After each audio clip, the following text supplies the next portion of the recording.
Good evening. Welcome to another Thursday night session of Gasmates. I am Kat. This is Buckets, and my mentor and longtime friend Horsey. Good evening. How are you? Hi, how are you? Not too bad. So tonight's conversation is about men's mental health. Men go through a lot, and no one seems to shine a light to men that are quietly suffering. Men in country towns have a higher suicide rate than women, and because we have many male stereotypes about how a man should be, often we label men as the perpetrator rather than the victim. If you are feeling suicidal, alone, scared, frightened, or like you've failed in life, I urge you to please contact Lifeline on 131114 or go to lifeline.org.au or beyondblue.org.au or the men's line, which is 1300 789978. There are crisis supporters there and staff ready to take your call. So please call them as the conversations are confidential, and it's important to reach out to your family and friends, and I'm sure everyone will agree with me on that. Let's get started. Mm. So the first question is, how do we get men to open up about their mental health without fear of ridicule? Would you like me to start and answer that question? I just kind of think perhaps we should change society's view by perhaps telling, instead of people telling people, hey, you should man up, Mm. you should just actually just listen and go, hey mate, how you doing? And I think that's how the Are You Okay Day thing started, if I'm not mistaken, Mm. um, because there just wasn't enough listening. I also think that perhaps the thing is, right, if I don't know if you've realized this, there's lots and lots and lots and lots and lots of programs on women's mental health. So you'll often have women's crisis centers. You'll often Mm. have, Mm. if you notice that, if you actually look at every single domestic violence ad that's on Australia currently, a lot of the time they show the man as the abuser Mm. and the women as the victim. And evidence of that is when we say domestic violence against women, Australia says no, but no one ever says domestic violence against Against men. men, Australia And I says think that's a real problem, because that's like saying that if you're a man, we're not going to help you if you're in trouble. Okay. But if you're a Mm. woman, we're definitely going to help you. So I think that there needs to be something done in perhaps the PR and awareness of who domestic violence actually affects. It's not just women, it could be men as well. Well, it's talked about in terms of family violence nowadays, Mm. which is an attempt to redress that balance.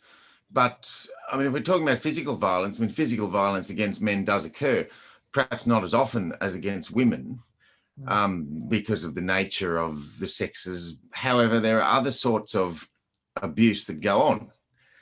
So it doesn't just have to be physical. No. And as you say, men, I mean, what is it to man up? I mean, men are seen as masculine and macho and strong and all that sort of stuff. But often that's just on the surface. I mean, we're all human. And men are afraid to express their emotions. They're afraid to share. They're afraid to say something's wrong.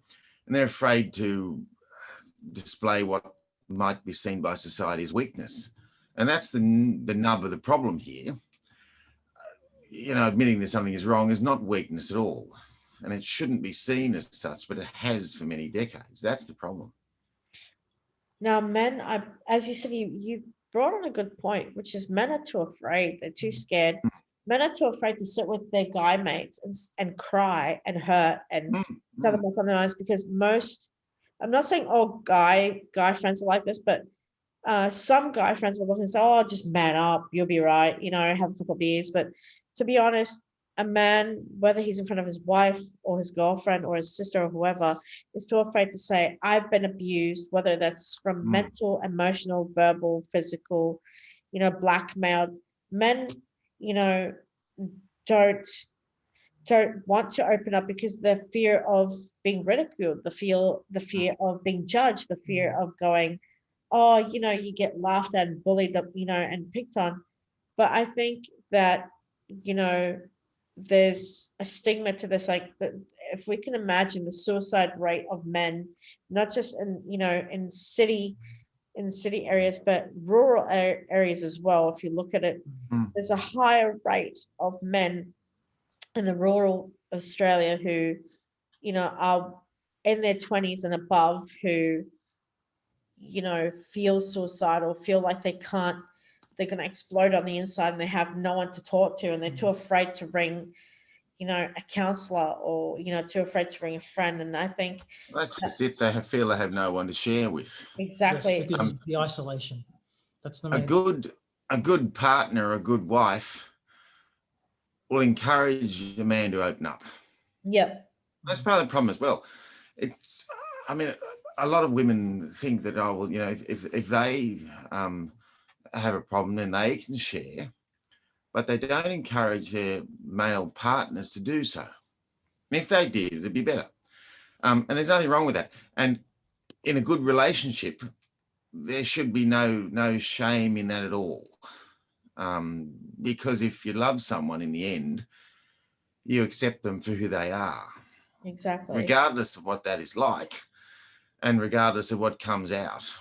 And you will, I mean, part of loving someone is communicating with them and encouraging them to communicate with you and understanding them and being prepared to help them. It goes both ways. But for a lot of men, I don't think that support is there. Yep. I don't know. I mean, possibly it's because, you know, they don't feel as if they know how to give that support to their female partners. Anyway, they've never been taught to. And of course, the whole thing of, you know, dad never taught the son to do those sort of things. And so that it goes on generation after generation. These things are just never done, never talked about. Men never talk about how to support their partners or even support each other, as we've said. Exactly. So that's just got to be blown out of the water and say, well, look, it doesn't matter.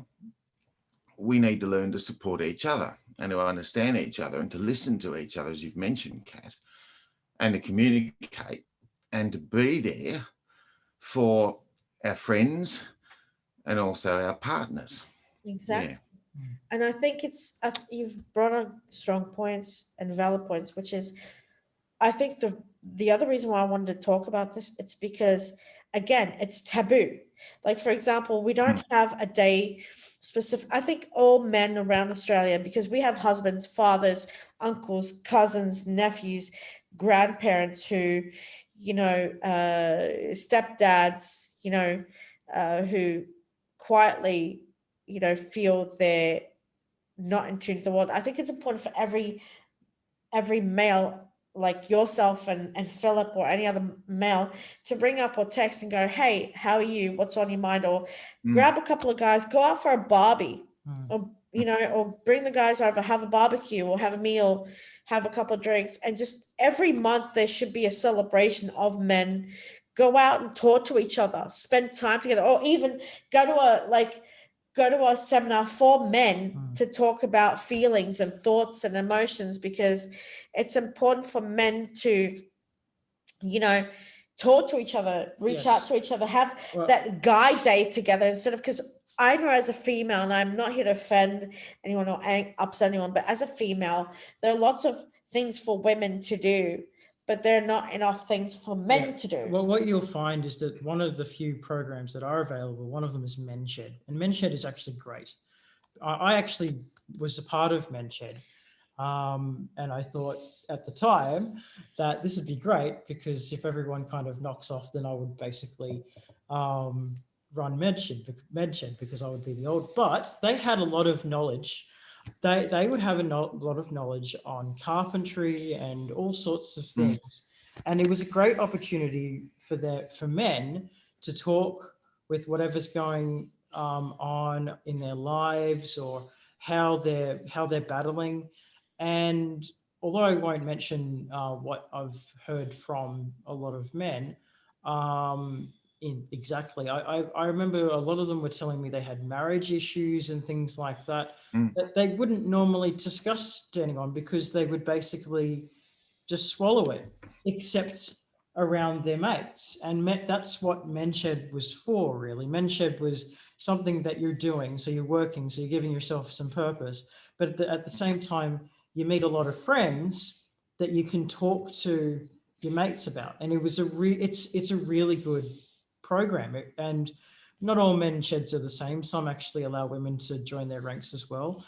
But it is a really good program. And I think if we had more programs like that for men, I don't think our suicide rate would be as high, to be perfectly honest. As I said, I think it's important to declare a day, not just here in Australia, but around the world, declare a day for men and men only, that men go out there, join each other, and even the communities open this conversation, open the door and break the stigma and break down the wall and say, we're going to celebrate men today. And I know there's Father's Day, but it's not the same as, Men Day, because it's sort of Not everyone's a Well, father. is there an International Men's Day? I know there's an International Women's Day.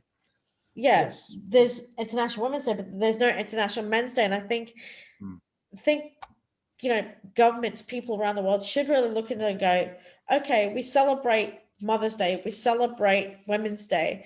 Why can't we celebrate Men's Day? Because we have Father's Day. Not all men are fathers.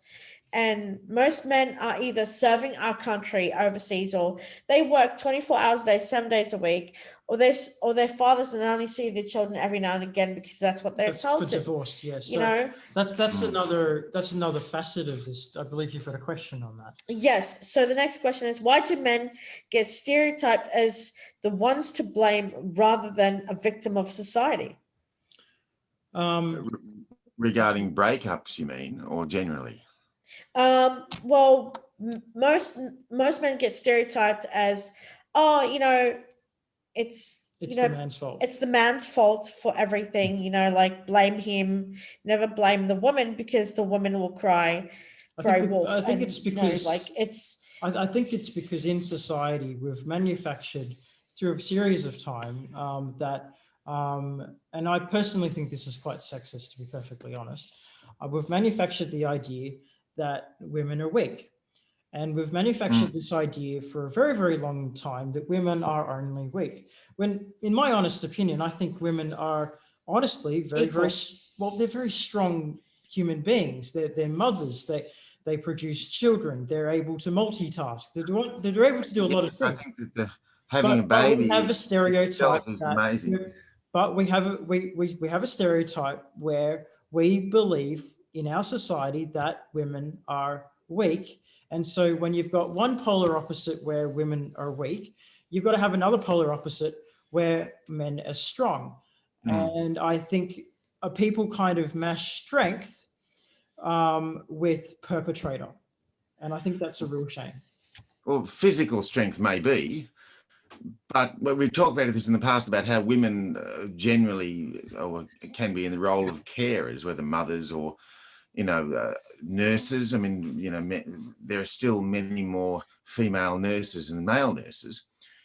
And when you think about the role of caring for someone else, it takes quite a strength to do that. Yes. So we can't say that women aren't strong. Yes, men are physically stronger than women generally, though there are examples where that is not the case. Physical strength, yes, men are stronger than women, but there are many other areas of strength in life where women are actually stronger than men. Now look at friendships. We're talking about friendships and the importance of friendships. Most men have at least one or two mates. But when you look generally at the nature of those friendships with men, they play golf, they go to the boozer, they have barbecues, and they do this and that and the other. But the friendships and the time spent together is generally based on doing things, activities. There's not a great lot of sharing. When you look at female friendships, they can talk and talk and talk and talk endlessly.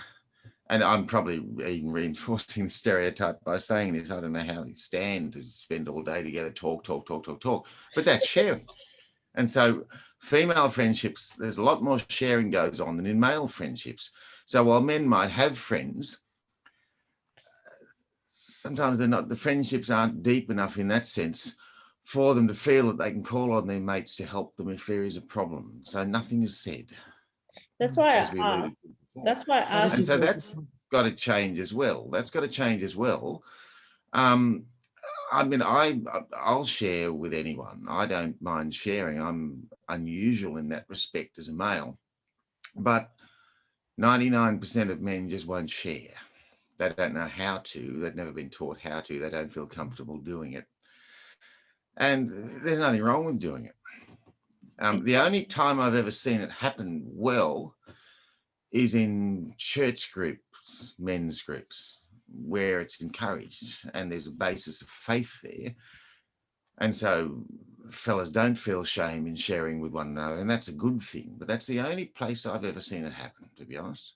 That's why I asked, why do men get stereotyped as the ones to blame rather than the victim of society? And I think, again, I'm not out here to upset anyone or offend anyone, but this is just my opinion. And my opinion is that men are seen as, you know, you do everything. I'm too lazy. I'm gonna sit down. I don't care. Whatever goes. Blah blah. You do the mowing of the lawns, or you cook the barbecue, or you do this, or you do that. And we're in the 21st century where it's, as you've pointed out, another highlight, which is it doesn't get said enough where a guy can ring another guy and say, "Mate, I'm not okay. I feel like I'm gonna cry. I feel boxed in. I'm bottled. I feel like I'm going to explode. I'm lonely. I have no one to talk to." Men need men, just like us women need each other. Men need men to communicate with each other. They need men who understand them. They need men who can empower them and encourage them and educate them and understand them. So that's why I'm thinking for my next question is, do we not have enough support networks to help men as we perceive women as a bigger victim or a priority victim? Um, well, we do, in the sense that we do have counselling units, and then we have trained counsellors that are trained to deal with men's problems. So that's a good service. Whether there are men that can actually afford it, that's another story. And whether there are men that can actually admit they have a problem, again, that's another barrier. So I'd say yes or no. Yes, there are counselling or professionals that you can see. That's definitely a given. But as far as programs that protect men, apart from MenShed, there really aren't that many. But there, like I said before, there are stacks and stacks and stacks of programs towards drug and alcohol, protecting children, protecting women from domestic violence, the need for women to basically be protected and have shelter. That's another big one. You'll actually find that there are complete charities that only help women but refuse to help men as far as shelter is concerned. And that's really hard when you've got most of the men, so most of the people that are on the streets today, which is about 40,000 homeless, basically don't have homes because there's no place to put them, because they're a complete charity that will just shut the door on them. And that's, Well, a lot of those women's charities, though, they deal with, and I've had somebody do with a couple of them. I used to help out with testing electrical appliances and things like that for them when they're op shops. They deal with women who have been kind of abused already, and yes. so they give them shelter. So in their defence, they do a good work, but it can foster a fear of all men. That's And right. I've seen that happen as well, unfortunately. And exactly, another thing is, you know, most, not most, well, most men, are too afraid to call their mate and say, "Hey, mate, can I crash on your couch tonight? Or do you have a spare bed, as I'm not okay and I need to get away from the house, or I'm living by myself and it's not fun majority of the time," or feeling abused, whether that's physical, mental, emotional, verbal, or altogether, altogether having that I think it would be, wise to, for all men to reach out to their mates who are like brothers and just say, hey, can I just crush on your couch? Like, or can you come over to my house? We'll watch a footy together, have dinner, come Mm. stay over. It's a good way to widen that door and go, I'm lonely, or Well, I've actually heard of friends of mine have actually done that for me, where I've actually felt abused in my own flat. And I've rung them up and said, mate, can I please stay the night at your house? Mm. Because I don't feel safe in my own home. And I've done that before and they've let me in. Now I couldn't couch surf for ages. It was only, for a certain period of time, but I've done that before. And I think it's a really, really, really good idea, especially when you're in some serious trouble and you feel that your life is on the line. And that does actually happen a lot in shared accommodation places, or any place where it's got, or where you have flatmates that are violent towards each other. And that does happen with housemates all around Australia. So as long as there's some sort of backup plan that they've got, whether that's a friend down the street or they go back to a home to a family member or whatever, I think there needs to be some sort of plan B for men as well that they can go, because we already know for women, we've actually set up a plan B for women, whether that's they visit their mother or their cousin or their grandmother or another friend that just happens to be female. And what usually happens is they'll give them some money to leave, and they'll have a packed bag or something like that, and they're ready to take the children and just go for a few days, just to defuse the situation. But we don't really have that for men currently. And I think that that's a conversation that we really need to start having for men that basically feel that they're trapped. exactly. Do you want to ask the next question? Let's see. Oh, you can ask it. You ask it. It's You your ask. show. Which question are we asking today? Oh, you got the written on paper, Kat. Yep. Old school. This is the 21st century, Okay, read it. Okay, so due to the rise of Marxist feminism, have we forgotten to protect men? I think this is what I don't like about Marxist feminism, as opposed to third wave feminism. Marxist feminism believes that men are to blame for absolutely everything, and that women need to be way, way, way, way better than men, and men need to be oppressed. And the only problem with that is that it doesn't actually solve any problems. No, it creates others. Exactly. And I think that what we need to do is basically go back to the ideals of third wave feminism and rebalance the sexes as best we can to say, hey, you're both equals, you both have rights, you both are protected under the law. It shouldn't be a situation where I'm going to oppress you because you're a particular sex, because that is the definition of a sexism, and that will always continue. That is a problem that will never end.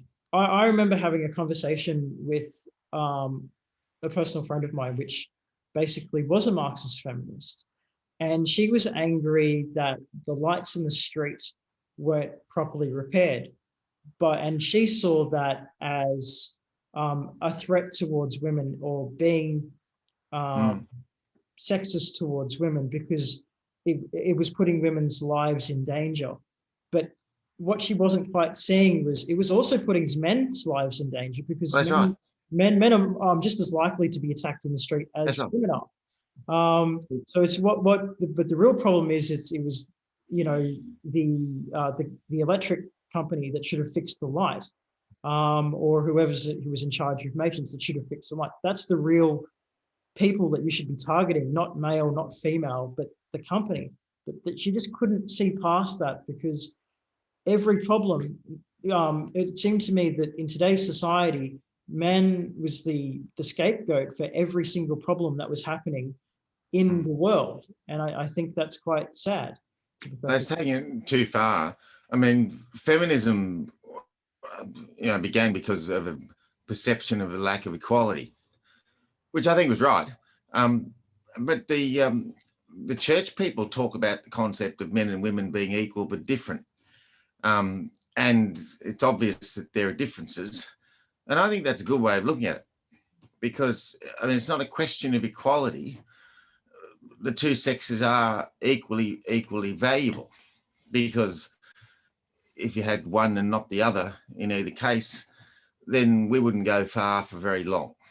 So being equal but different, recognizing that there are differences there, and those differences are not to be criticized, or one gender is not seen to be, superior to the other, but just saying, well, this is the way things are. This is the nature of things. Let's just enjoy the way things are. And I think that's a good way of looking at it, because I think equality can come from that. But that's what I'm saying. As much as us women do need to be protected and looked after, men, I have three beautiful young nephews. He's got two. We've all got nephews. We've got sons. We've got brothers, cousins, uncles, granddads. We all need to make them feel protected. We all need to shield them. We all need to guide them. And I think this is why this conversation is not even had amongst, say, for example, not just men each other, but you're looking at in the world, this subject is so closed. It's so almost taboo to the point of where it's like there's a fear or phobia of opening this door and going, wow, there's so much pain there. Yeah. You know? And men take the full brunt of it, because a lot of the time they don't know how to say, I'm in pain. And so they get constantly attacked again, and they swallow it and constantly swallow it.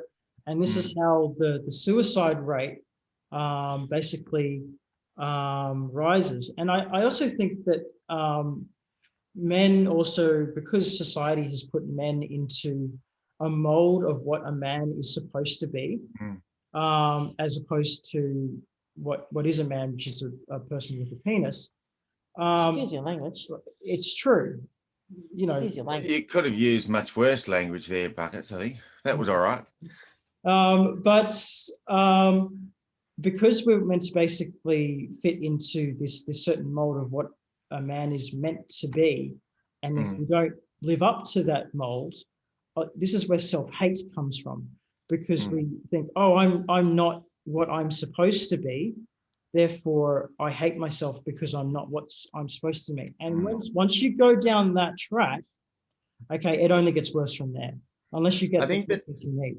Society is attempting to help by bringing in this whole idea of gender fluidity, saying, well, if I'm not happy with what I am, then I can be something else. I personally think that's the wrong way of doing it, because there are males and there are females, and that's about it. As you said a minute ago, if you have a certain appendage, then you're a male. If you have another one, you don't, then you're a female. So, but I also think that seeking to understand the opposite gender is a good idea. For women, seeking to understand how men think, and for men seeking to understand how women think. I mean, it's often joked about that the sexes don't understand one another. It's the wonder they ever get together. And in a sense, I think that's right, because women and men do think differently, and it can be a struggle to understand the other gender and how they're thinking. The temptation is to say, oh, you just don't, you're not thinking properly. But that's not right. You're just not thinking in the way I think. And so the best thing for me to do is to seek to understand how you are thinking, so have it explained to me and try and understand it.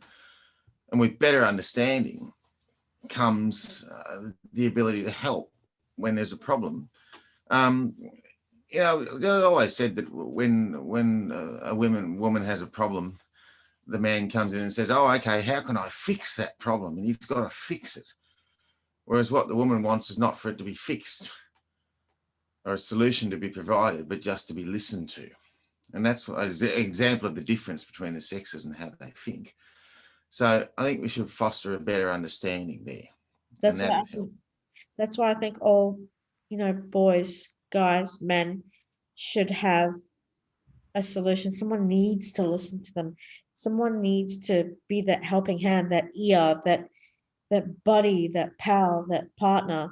That's why my next question ties in with what you're saying, which is, has the new education system failed young men by teaching young men that they are the problem to begin with and need to inherit a falsified guilt that the child has not yet committed? Your thoughts? I don't know enough about the education system these days Well, to comment on that. okay, so what has been happening here and also in the United States due to new woke movements is we've almost got this, we place upon this guilt that you're a man, you're a boy, and Deal with it. deal with it, and all the bad things that happened to women because of men is your fault. And this is causing lots of problems because it's destroying a lot of men's confidence of who they're meant to be or what they should be, or it's even getting them to question themselves. Am I somehow right? Am I somehow wrong? And the problem with teaching, teaching this type of agenda where you're teaching men that they're wrong from the beginning, is that it's like doesn't matter what they do, because they're men, they've always done something wrong. And we shouldn't be teaching our children that no matter what they are, they're always going to be wrong. Okay, what we should be teaching our children is you should be the best you that you should be. But unfortunately, that's not happening because where a lot of men are having to take on this massive guilt that has happened over incidents that have happened 20, 30, 40 years ago, where men did have an advantage over women, where men basically were completely sexist over women, but it is beginning to change. But they're not letting the men forget. They're reminding men that this is what men did, and they're not letting them forget. And because you're doing that, you're psychologically, in my opinion, destroying men.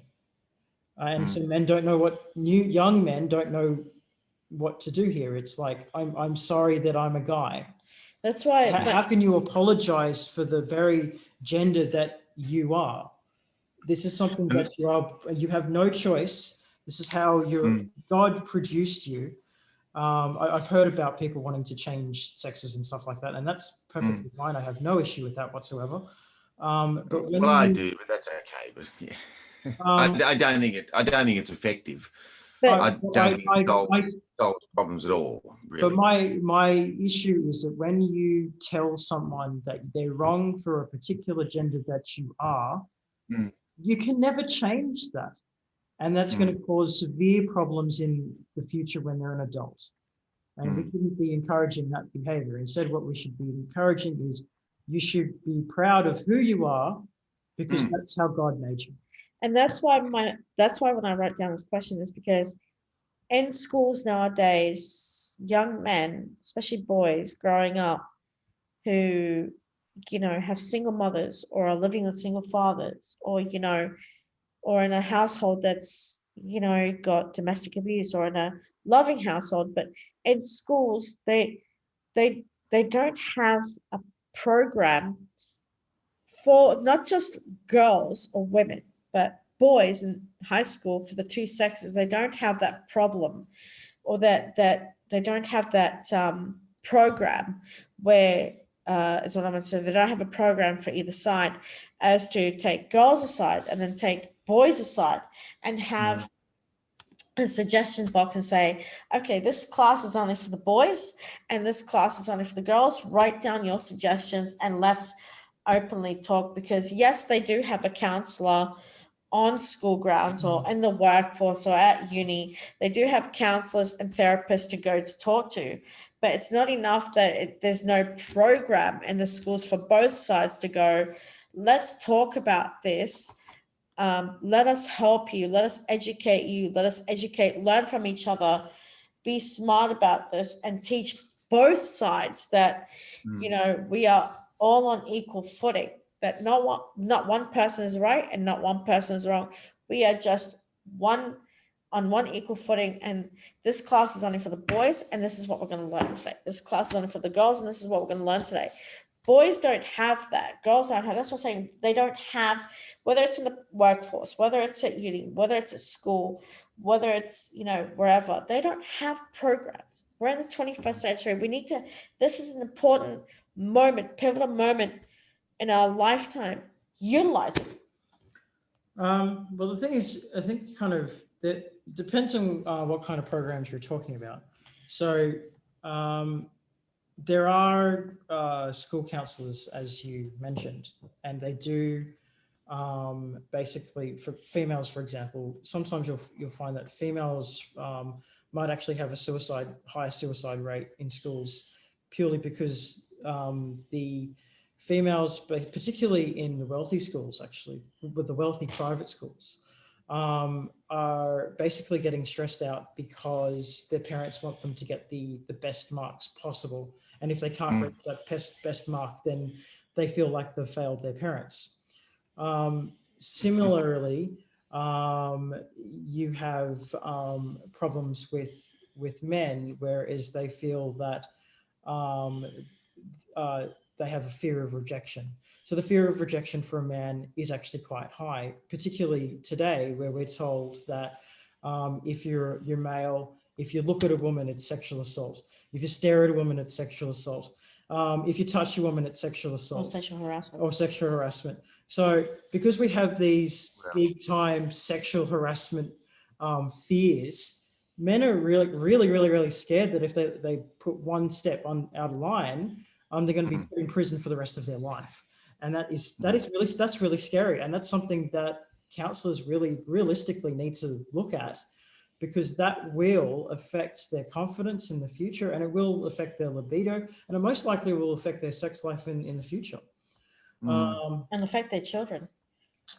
If they have children, that's the thing. If men fail to be able to talk to women to procreate, okay, the chances of them getting married in the future will decrease, and it will actually cause many social problems, because they won't know how to talk to women. And that is a major thing, that major form of development that both sexes need to develop if they are to procreate.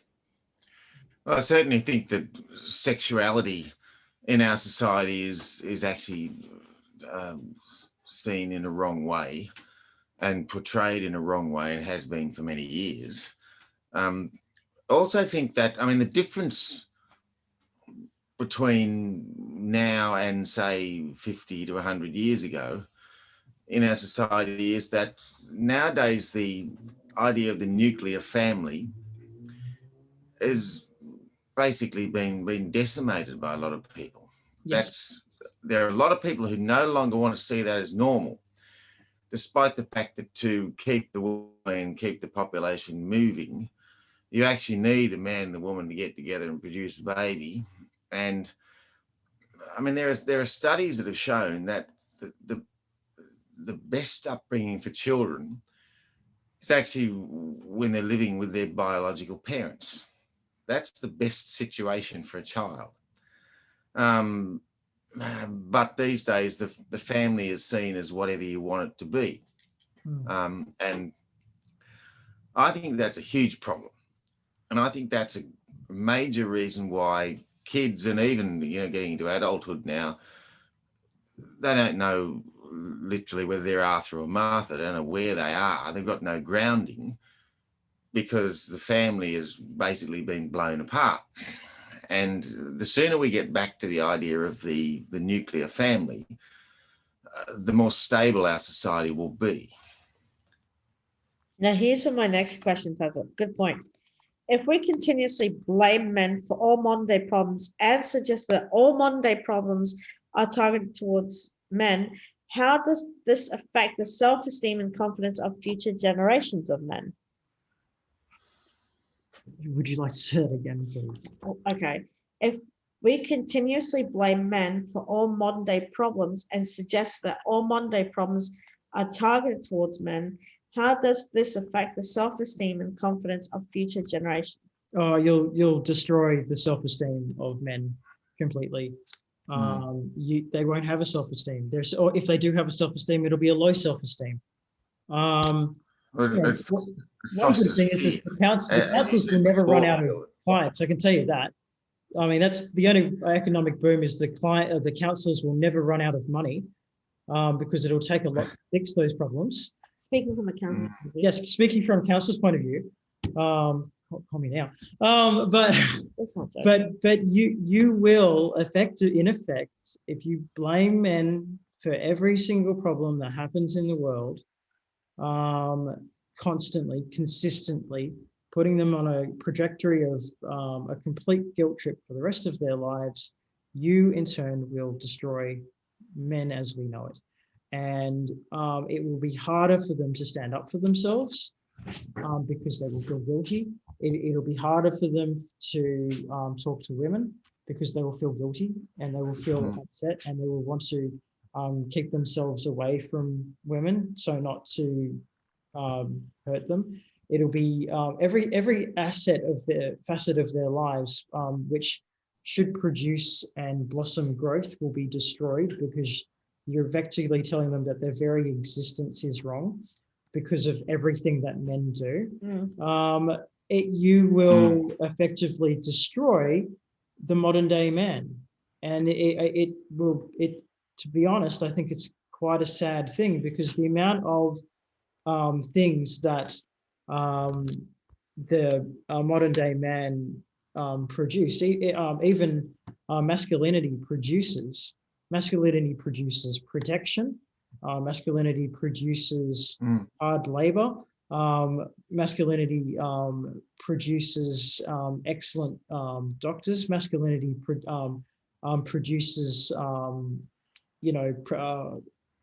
pride and the ability to see who's a bad male, who's an abusive male. Masculinity chooses to push out a bad male in order to protect other females who may be in danger.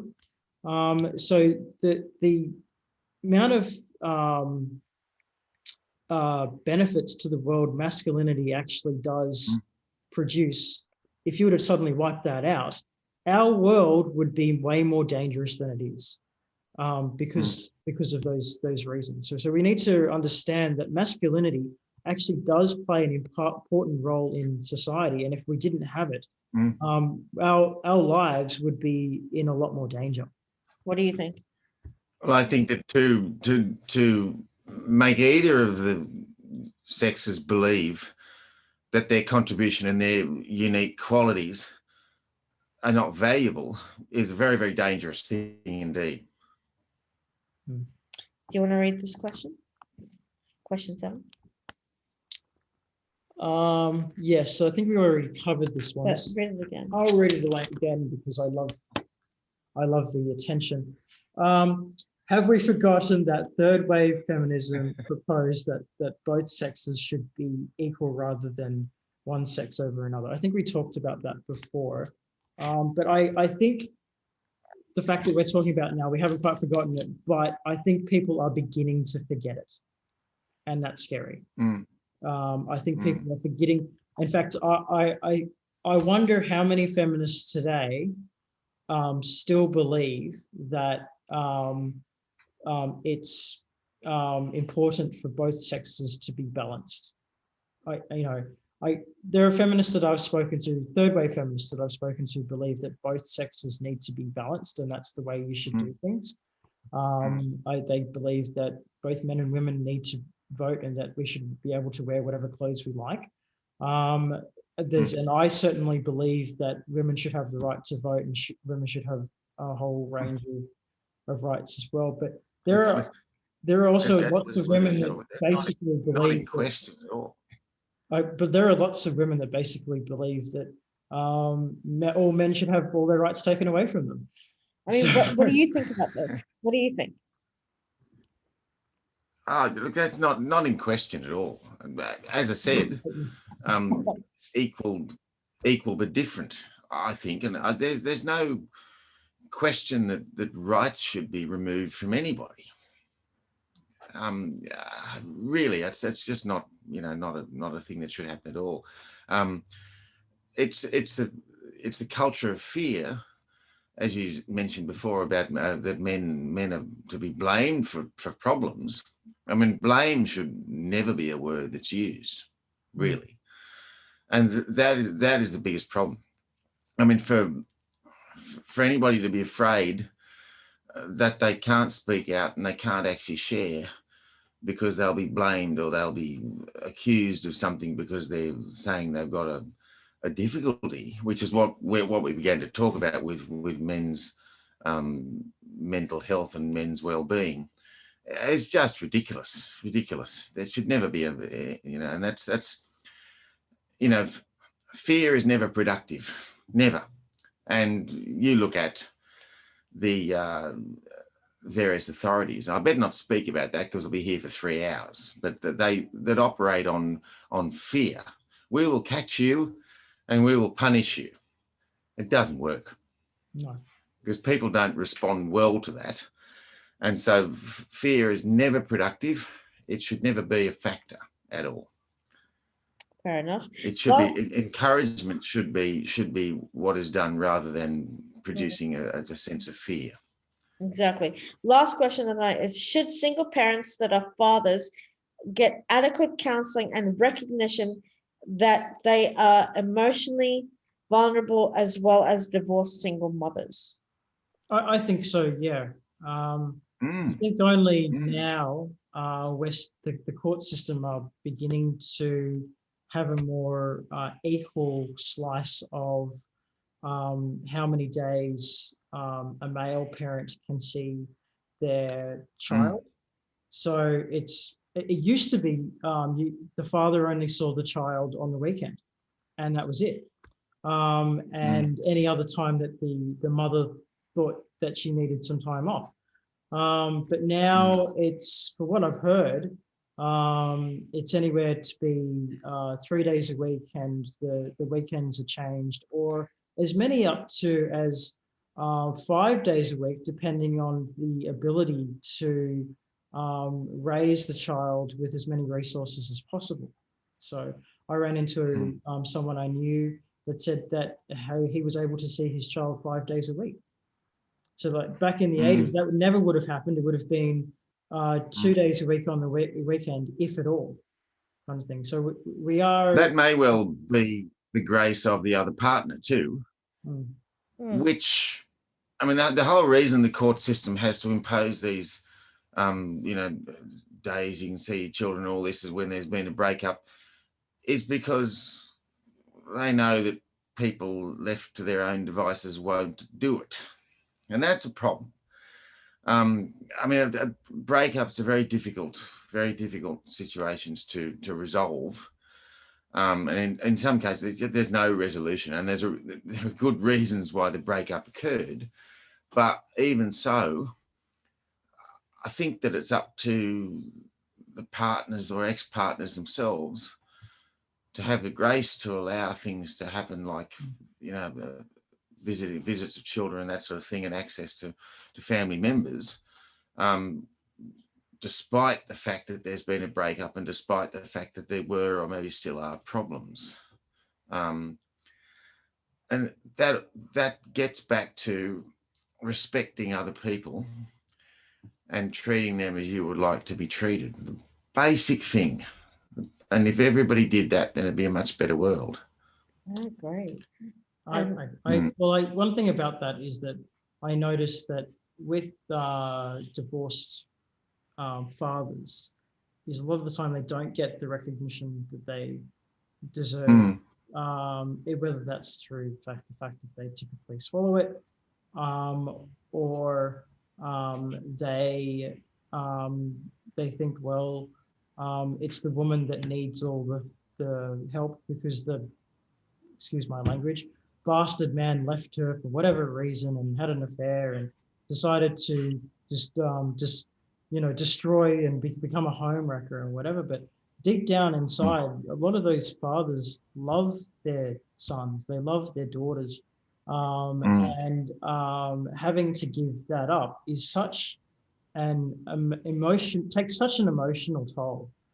Why do you think they fight so hard during the courts? It's not to get like a green couch or something like that, or a television. It's because they want their children. That's the thing they're fighting for. It's so they can have their children. That's the custody of children. And even when you get child support, it really isn't that much at the end of the day. It's the cost of raising children is a lot, even when you're married. So it's that the only one driver there is the love of the kids, and for a man to be denied his children just takes such an emotional toll. It's so devastating and causes lots of problems down the track. Now, the final which he never may have had to deal with, and he has trouble dealing with it. Yeah, because he hasn't been taught how to deal with it. Yeah, and so that's where the support is needed, really. Now, whether it's from his fellow mates who are men, or whether it's from his partner, perhaps his new partner, that's definitely needed. Emotional understanding, reassurance that to display emotion and to have these feelings is quite all right. Not a problem. To share is quite all right. That's what's needed. I agree. And the only thing I'll say is we hear you, we validate you. Again, I urge you all to get together as mates and as brothers, whether you have sons, nephews, grandkids, uncles, cousins, whether it's via Zoom or Facebook, whether it's via Instagram, or whether it's in person, to get together, to have a barbecue or have a lunch or whatever it is, talk to each other, ring each other, text each other. It's okay to not be okay. Just get together and talk to each other and understand each other, and open the door wide open to this conversation that doesn't barely happen. And let's break down the stigma. Call the men's line on 1300 789978, or go to Lifeline, give them a call, or go to their website, which is lifeline.org.au, or go to beyondblue.org.au, where crisis support staff are, waiting for you. They receive over 30,000 calls and then some. And it's private, it's confidential. And talk to your mates, your brothers. Let this conversation be private. Talk to your parents. Your partner. Talk to your partner. Exactly. What do you say? I mean, like any support network that you can get, even if it's just your best friend, is still a support. Or your brother. Or your brother, or anyone that's basically willing to listen. Anyone that's willing to be a soundboard is basically could be just the relief that you need. Horsey, last words for men out there? Look, as I said before, share and understand, communicate, and don't be ashamed that there are things wrong. I mean, I actually am no exception. I have things that are wrong. I just rather go and have a glass of beer and talk about it. So I'm no different. But that's the problem. That's the problem. Don't be tempted to just bottle it up and say, look, I won't. It's easier not to deal with it. And just don't, please, I Talk to beg, others. yeah, don't stay silent. Open up.